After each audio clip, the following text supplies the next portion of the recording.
Is China a threat to Britain? A question that seems to have in recent days sent the government squirming. The emerging superpower has in recent months begun to accelerate its military build-up, with potentially grave consequences for Taiwan and global trade through the South China Sea.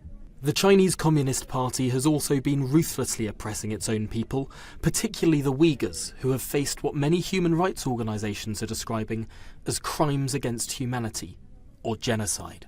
Yet this week, the government is refusing to use the word threat. Some people want me to define our relationship with China in one word. I'm not going to do that.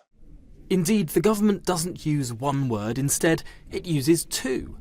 Instead of threat, we're told China is a, quote, systemic challenge. With regard to China, it's increasingly clear that China is a country that does have different values to ours. It poses a systemic challenge, and its behaviour is concerning. More authoritarian at home, more assertive overseas, and in light of that, it's right that we take the steps that are necessary to protect ourselves and to stand up for our values. This is despite the Prime Minister having campaigned last year describing the emerging superpower as, quote, the largest threat to Britain.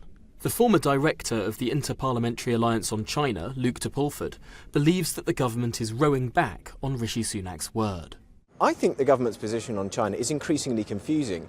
We heard from Rishi Sunak when he was on the campaign trail to become Prime Minister that China was our #1 threat. More than that he would recognise it on day one of his premiership. He didn't do that. In fact, what we're hearing now from the Foreign Secretary and from the Prime Minister is something very different. We hear about robust pragmatism, whatever that means. That's how we need to engage with China, instead of it being our #1 threat. Pragmatism here is certainly a shift in rhetoric, and is clearly what defines the government's new approach. To many, pragmatism is the only way to deal with China, given how large a role it plays in the global economy, or with issues like climate change. Rana Mitter is Professor of Politics of Modern China at Oxford University. There are a whole variety of areas where the UK will have different sorts of conversations and sometimes oppositions to China. When it comes to human rights, clearly China and the UK take very different positions on individual liberties. But when it comes to climate change, it's clear that the agenda of trying to switch to green energy is something that China, the United States, the UK, the EU, all major global economies are going to deal with. And balancing those issues is really where the next generation of UK-China policy is going to have to make choices. The UK's Asia-Pacific tilt leads to questions of values, trade and global cooperation when it comes to China.